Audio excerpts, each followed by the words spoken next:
All right, so I got Anthony Diorio from Jaxx with you. Say hi, Anthony. Hey, how you doing, Joel? Thanks for having me on, and good to chat with you again. Yeah, good to see you too. Just here to clear up a couple things. There's been a little bit of a community hullabaloo, if that's even a word that's commonly used anymore, about security, right? And that's always a big issue with cryptocurrencies because of how how it's the control over your funds is entirely your responsibility. And so it's if you lose your funds, that's kind of all on you, and there's no real way of getting that back. So the first question in this, of course, is how secure is the Jax wallet? Well, I guess security is in the eye of the beholder. It really is. You're going to get people that say that I only want to use hardware wallets, and I don't care. I'm going to take my laptop everywhere I go. I'm going to plug it into this hardware device, and if I'm going to go pay something at a store, I don't care because I want that level of security. And then you're going to get people that say, I just want a few bucks in an account. I want to learn how this is. If I lose that, it doesn't really matter. But it's all about balance. Everything in life is about balance, and I see it in three different ways in terms of a wallet. You've got the potential for security, portability, and ease of use. Those are three elements that you have to balance and take into account for every wallet system. And when you think about what Jaxx is, we're a hot wallet.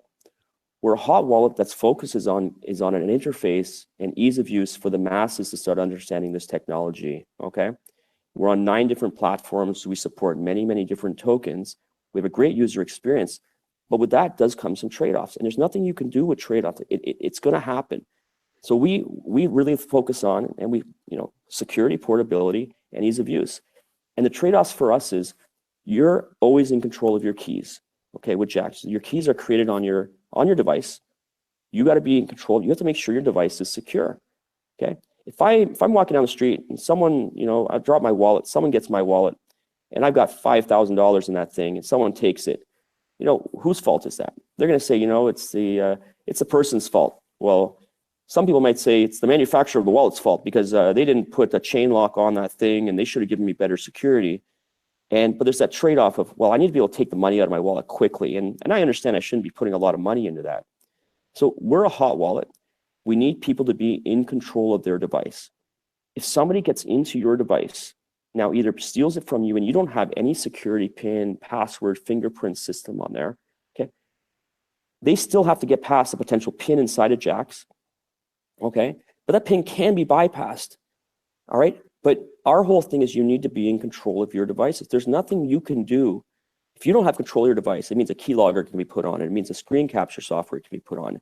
We can't stop that from happening. Our recommendation is this. We are a hot wallet that requires you to be in control of your devices, okay? Just like the wallet in your pocket is, all right? We recommend that you don't store a lot of funds on Jaxx. We recommend that you use the security on your device to secure your entire device. It doesn't make sense these days to be having different security systems for each app that you have in your wallet or on your phone. This is why they've advanced retina security. They've advanced patterns. They've advanced passcodes. They've advanced fingerprint stuff on devices so that it secures your entire device. Okay. If you have larger amounts, please use a hardware wallet. That's the best system right now for securing life-changing or larger amounts. So we try to find a balance. We believe we're extremely secure. No one has ever lost funds in our wallet due to an issue on our end.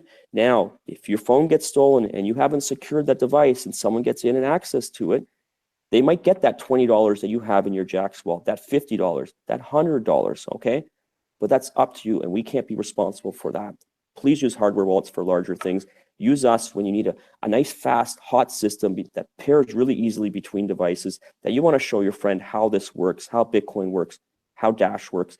That's what we're made for, and we're here to create the interface that takes it to the masses.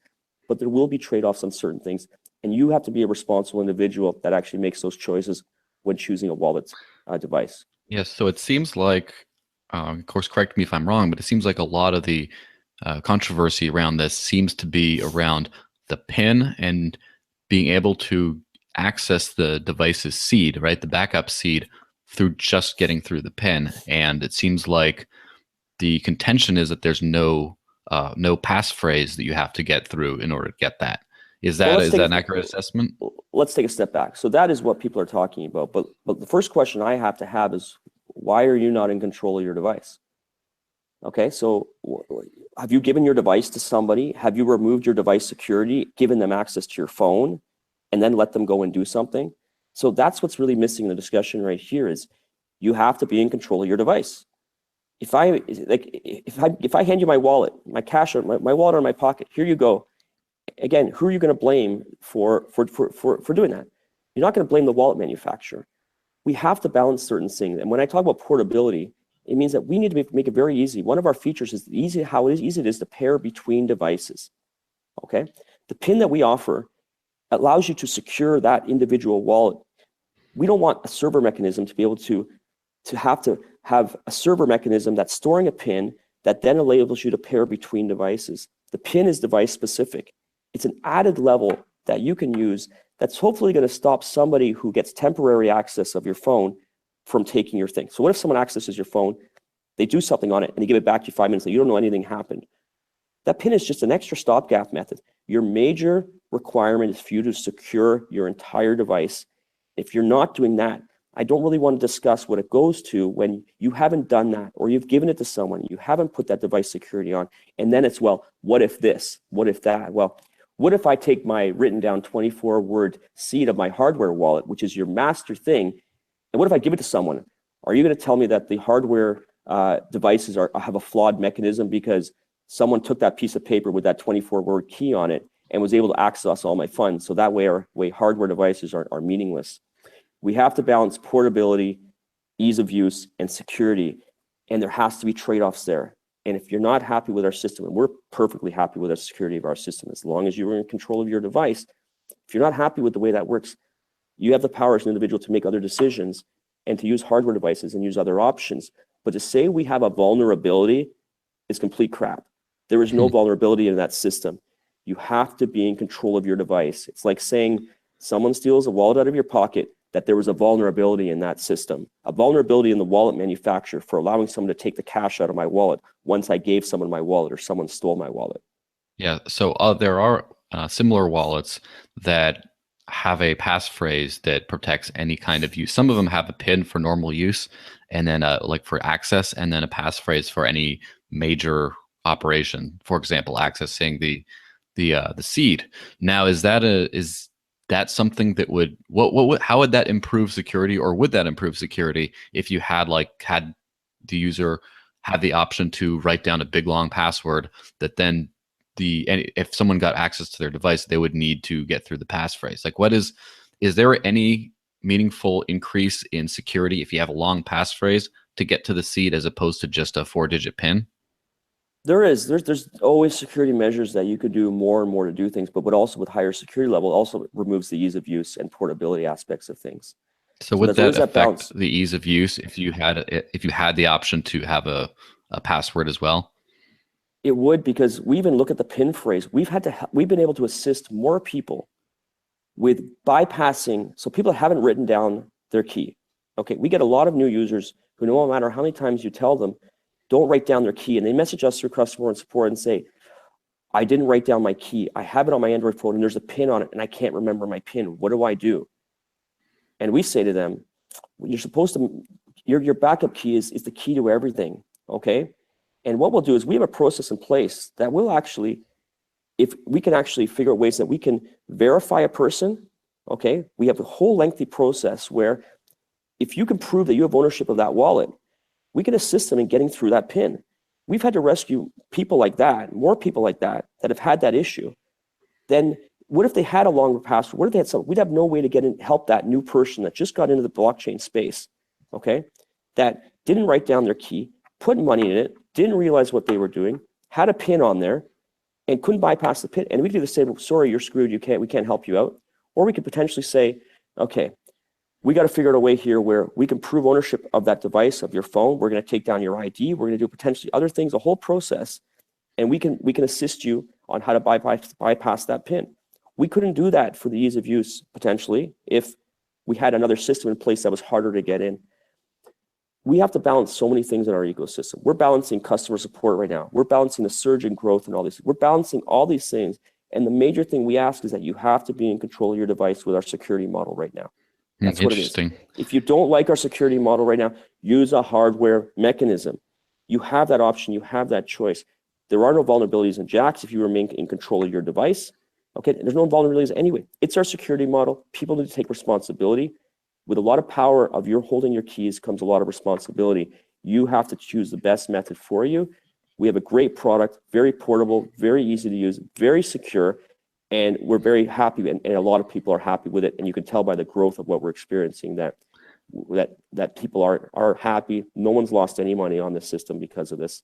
So that's an interesting scorecard to keep. You say, because of not having a long password, because of just having a PIN, that security vulnerability, as it's been painted, has cost no one any funds from theft. However, no. having it that simple to go through has saved people a lot of loss of funds because of the ability to recover them in case for user error. Because in a lot of ways, the biggest thief is your own memory with cryptocurrency. Definitely. A lot more people have lost, what I've seen, especially with new users. So everything I build is for my dad. That's my philosophy. Is I build stuff for the masses. I build stuff for my dad. If my dad can use this technology, it's going to expand this technology to the masses. It's very similar to what the browser did for the internet. Before the browser came about, you didn't have that interface, that user experience that people would understand what the internet is really for. As soon as that came about, you had a visual experience of information. We're now in the age of value movement, and Jaxx is turning into that interface that's enabling the people on 9 different platforms, multi-coin, multi-platform, easy to pair, great UI, very good to explaining things. Security, as long as you're in control of that device, that is enabling the masses to understand, oh, I get this now. I can be in control of my digital world. I can own it. Okay, I can send value. I can have an identity here. So that's what we're providing, but the balance is key. The problem is you have these hardline individuals, and it's rampant in our space, it's rampant in politics, it's rampant everywhere, where people don't understand gray areas. They're very black and white. It's this or that, or if you're this, then you're not that. If you're Clinton, then if you're for Clinton, then you're obviously against Trump, and you're one or the other. You can't be in the middle here. You can't be that libertarian. You can't be that voluntarist. It's the same in our system. People say either you're secure or you're not secure. That just is such a narrow-minded focus that they're not recognizing a lot of middle area here and a lot of other variables and factors, such as ease of use, portability, that have to come into play with getting this technology out to the masses. That's what we're focusing on. We think we've done a great job. We're very confident in our system being very secure, and there's no vulnerabilities in our system. Be in control of your devices. Yeah, so that sort of reminds me of, I was playing around with Ethereum fees, right? And Ethereum fees can be quite low, right? And it turns out is when you're trying to get faster than that 30-second confirmation. Of course, I'm not a frequent Ethereum user, so you can correct me if I'm wrong, but it seems like the fee to get into that 30-second or less confirmation, especially higher up, is really high. But then if you're satisfied with like a 30 or 40-second confirmation, you can pay very, very low. And so the cost for that extra, the trade-off for that extra little bit of speed can be probably not worth it. And so with the security, the trade-off between security, I mean, obviously you could have like 5 different alphanumeric passwords and have to shake the phone in the air a million times, whatever, have some obscene ritual in order to access your funds. And that would not improve security that much if you lost the control of your device, and it would just make it such a nightmarish situation for the end user. Is that kind of what you're getting at? Yeah, it's not just in the wallet security, it's in everything in life. Everything in life is trade-offs and balances, and you have to decide what's best for you. And when you go one way, you're going to lose a little bit on the other way on everything. And it's very relevant in the space that we're in, and it's not black and white. And we have to consider all the different elements for all the different people that we're trying to support. And for us, we have to consider for new users, we have to consider unexperienced users as well, that we don't want them losing their wallets. So that's always a factor of us as well, to make things simple, easy to use. And with the security, sometimes to have a little bit weaker security will help the ease of use a little bit more, will help people recover things. So it's not black and white. We can't be so polarized in everything that we're doing in here. And we try to find that balance in that gray area, and it allows us to expand. A perfect example is us recognizing the multi-token world that's emerging. I mean, you got a lot of people still locked to that Bitcoin maximalist mentality, and that's fine. They have that choice to do it, and I've got no issue with that. I realized when we started Ethereum back in 2014 that the world is beyond Bitcoin. That really opened up my eyes to Ethereum. Right? When we started it, I'm like, yeah, this is not just about Bitcoin. Then other great projects coming out, Dash coming out, all the other great projects coming out. I'm like, okay, we see where this is going. We realize that the wallet is that interface for this technology. We want to develop multi-token, multi-platform tools and interfaces that the masses can start using this technology and understand the power of being in control of their digital world.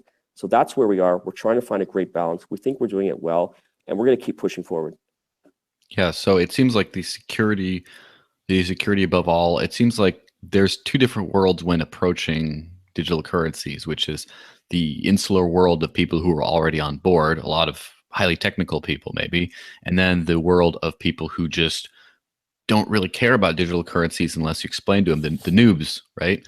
And Yeah. so it seems like, is this this security vulnerability? I would say, you could say fake news, right? The No, security. definitely. This is where I'd love to take the conversation now, if you don't mind heading Yes. that direction. Is the fake news, the ability for someone to post something very extremely damaging to a company that's completely not provable, that has no substance behind it. Someone saying like, oh, a friend of a friend of a friend of mine sent me something saying they lost $400,000 in the Jaxx wallet. And to take a media company to publish something like that with no proof, no responsibility, not checking out on anything, and put that out there is very damaging to the ecosystem and to companies trying to create value for companies and projects in this space. Extremely damaging, and I'm not sure what to do about it except for keeping on pushing and providing great value, great products, because that's it gives people that don't know any better. Like the amount of calls I got from people and friends, like, what's going on? I heard about this vulnerability in Jaxx and someone lost money. And it's like, no, not true. But how do we get that out there when you have such a publication that gets to the amount of eyes that some of these magazines do? And what I say is, well, you know what? I'm gonna have to figure this out. We're problem solvers here, and we can't let this continue on. And it's damaging to many companies in this space, but the companies break through. Like I'm equally guilty of this, actually. Back in the day, I looked at blockchain.info. Back in the day, everybody complains on blockchain.info. It's doing this, it's doing that, it's broken, it sucks.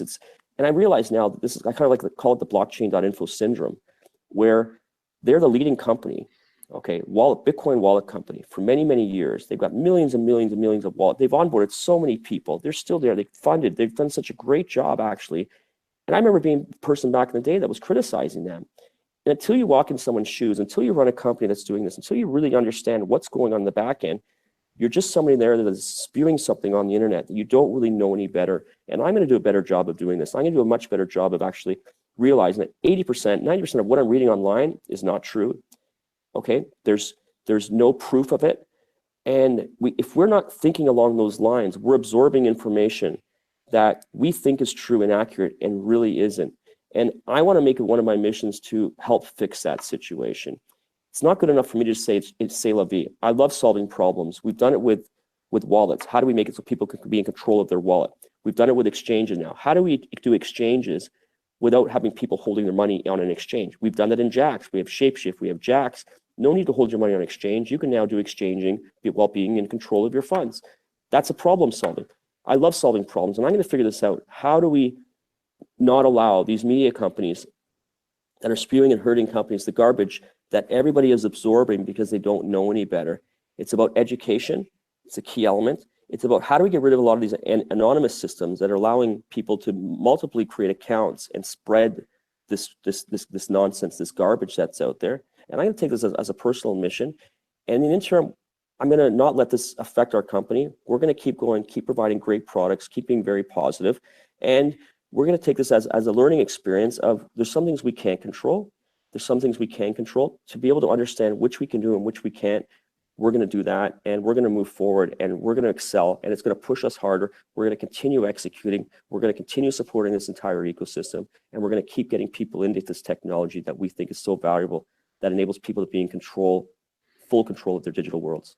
Yeah, now here's a interesting question about the whole spread of fake news, etc. Does the crypto media spin cycle, does that even affect the average new user? For example, if you look on Twitter and do hashtag first Dash wallet, you'll find just hundreds of tweets out there from various people who've just downloaded almost always a Jaxx wallet, right?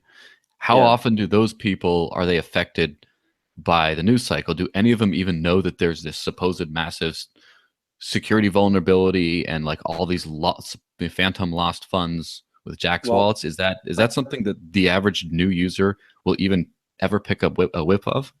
Well, I think to answer that question, I got to kind of put people into the groups, and I don't like doing that. So to say about the average new user, Collectivism. yeah. So I'd have to say that there's probably some people that it would affect. There's some people that it's not going to affect. You're going to have a wide scale. Here's your gray area. Here, it's not one or the other. So I would say that there's definitely going to be people that are getting their first wallet. Then they're going to start researching. They're going to come across a news article such as it's stating Jaxx has a vulnerability, which it doesn't, and they might see that. But hopefully, then they're going to question it more. But the tools are not out there really for the ecosystem to know about the blockchain environment. Where would you right now, I'm going to ask you that question. Where would you direct someone to learn about blockchain? I'm not talking about Dash. I'm not talking about Bitcoin. I'm not talking about the whole overencompassing thing about blockchain and personal freedom. And where do you go? And that's what's, I think, like, if you could answer that, and I'm going to then say what I tell people, but where do you go? Yes. And I don't know where to tell people. That's always a hard one-stop shop type question. What I personally do is, first, for the very beginners thing, I direct them to Amanda B. Johnson's Dash School, because the first couple episodes are very blockchain generic and not specific to Dash. And then I would just select some of the articles I've written and just send them to them, because I've done a few key, especially opinion pieces on like, this is what this means, this is what that means, this is the implications of this. This is at one in particular I wrote about called the human blockchain, which is explaining how blockchain technology works through like a sort of Stone Age type metaphor. So that's my own personal thing, but you're right, there is no really good information source, like one-stop shop thing, and hopefully we can try to fix that, right? We can get a few news outlets, for example, that are verified as they don't spew nonsense, and just say, go read these couple publications. Yeah. Well, it's definitely sorely lacking in the space, and it's something that we're tackling. It's something I've had in my mind for a very long time. It'll be a big part of our projects as we announce the Decentral project in the very near future. We've realized that void for a very long time, and that is something that we've got the plans for, to create that one space that brings everything together. So that's something that we'll be announcing and bringing out. But that really leads to the issues right now as you try to get people into this technology, and who knows where they're going. They're going to be going to CoinDesk, and they're going to get their articles from there. And that's great. But it's very difficult for a new user to go through that experience of learning that. And that's definitely something that's sorely needed. But some people will get their information from these trash rags. Some will get it hopefully from better places. But until then, it's going to be hit or miss for these new people coming in. And hopefully there are people that are going to understand and recognize what's real and what's not. But it's very difficult to do. Yes. So how in general is the ease of use of the Jaxx platform turning out for new users, right? Is this something that you see is easy for users to get on board? Is it not? What's the ear to the ground on all these? Since now you have this massive influx of new users, what's the ear on the ground from a lot of these new people? It's different again. It's not the group thing. It's some people doing this, some people doing that. Someone might be getting some Bitcoin and they're holding it there and they're not touching their wallet for a very long time.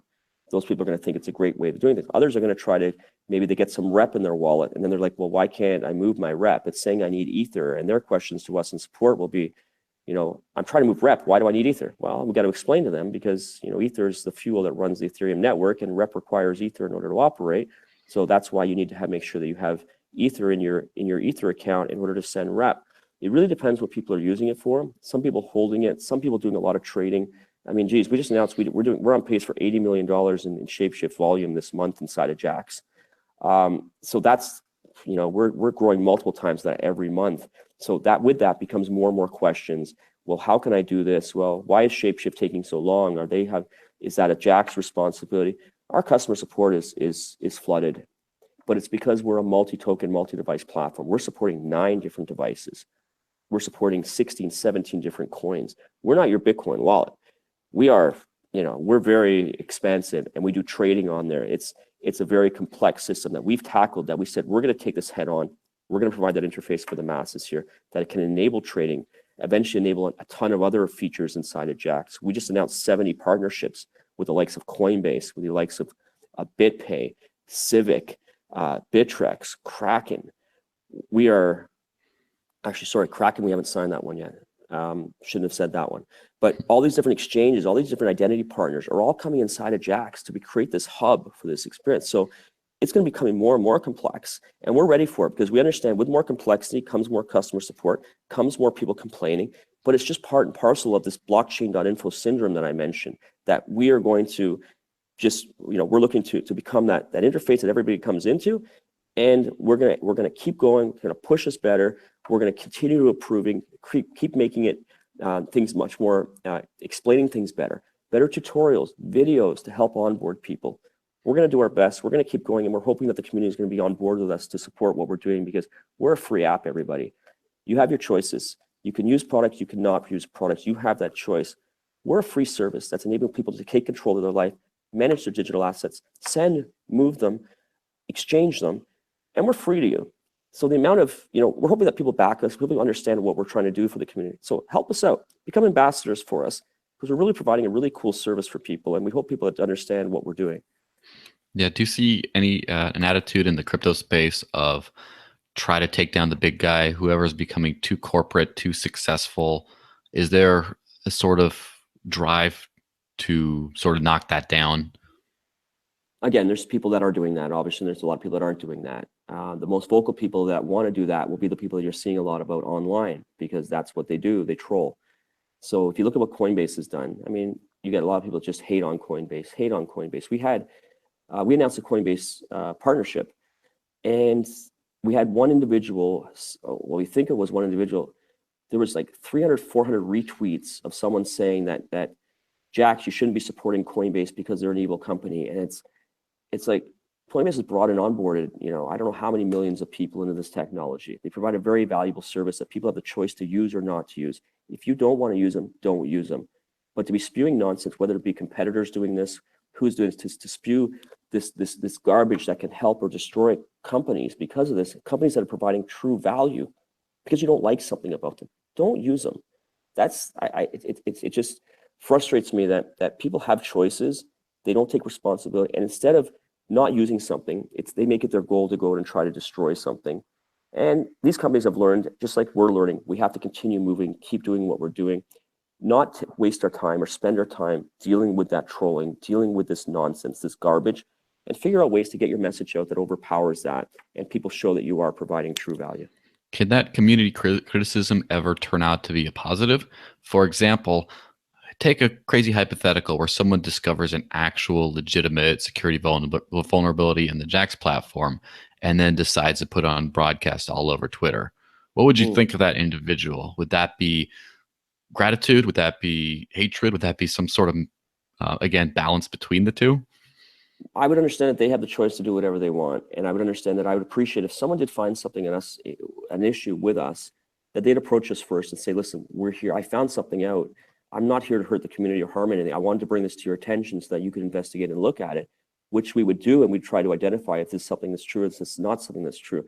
If someone was to post it out, that's up to them. As long as if it was substantiated, if it was true, if it was accurate, and if it made sense, and it did help us to get exposure to fixing something, if it did come out, we'd gladly thank the person for doing it. And we would maybe suggest to them next time, if there is something that you recognize, let us know.